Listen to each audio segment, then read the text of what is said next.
my job. I love traveling. I travel around a lot. People make the misconception about comics that we're on tour. And sometimes we'll brag about it like, hey, I'm going out on tour. Comics don't really ever tour. Rock stars, hip-hop artists, they go on tour. Comics, we're just in Jacksonville. Like, our tours don't have cool names. This isn't the Mark Ellis Invasion Tour. This is the let's see if Mark pays his rent again this month tour. I was paying my rent a couple months ago. I was in Indiana doing a college because success. And I was doing Valparaiso College, and I get in there, and I stayed at a hotel. I've never had the walls this thin in my entire life. And I'm staying there. I'm not going to name the hotel, but let's say if you were going on a holiday, this is an inn you want to avoid. Staying there, and I can hear people having sex above me. I can hear people having sex below me. I can feel people having sex right next to me. Yes, sir, old Mark Ellis was trapped in an Indiana fuck queue.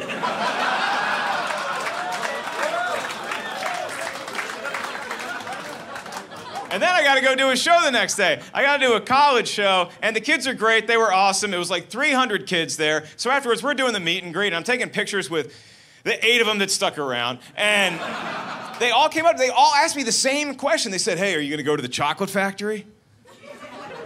And I'm like, what is the chocolate factory?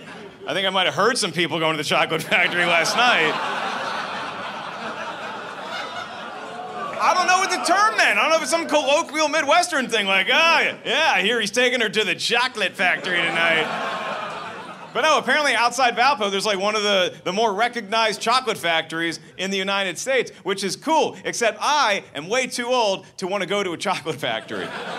Because I'm an adult. Now, these college kids, they're wide-eyed, they're excited. They haven't seen Willy Wonka and the Chocolate Factory like I have seen Willy Wonka and the Chocolate Factory. Because when you're a little kid and you watch that movie, you think, wow, look at how much fun a chocolate factory would be. As an adult, you watch that movie and you realize none of those kids made it out of that factory alive. The only one that escaped with his life was Charlie Bucket, and he got the worst deal out of any of them. Charlie and Willie and Grandpa Joe take off in an elevator that has never been tested before. And Willie offers him in an elevator, so it's not like Charlie can say no. Willie says, you know what, Charlie, you get the keys to the factory. It's yours. Because what 13-year-old wouldn't want a factory job for the rest of his life? Wonka was running that place like the Fire Festival. Here's the keys, I am gone. Have fun with the investigation, I'm going to Aruba. So I did not go to the chocolate factory. I went to a nearby bar, and I had myself some fizzy lifting drinks.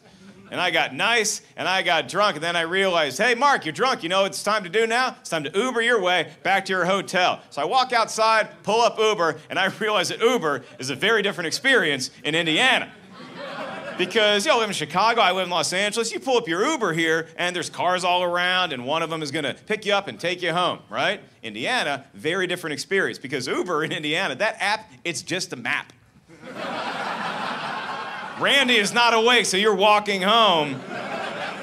And it's one of those moments of clarity you have, because you realize how much you rely on technology to take care of yourself. Like Uber, I trust that way too much. When you break it down, it's just an app on your phone. You hit a button, and some stranger in a Kia shows up.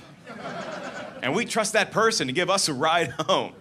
It's like, well, you knew my first name. I guess I'll show you where I sleep. Come on, it's this way.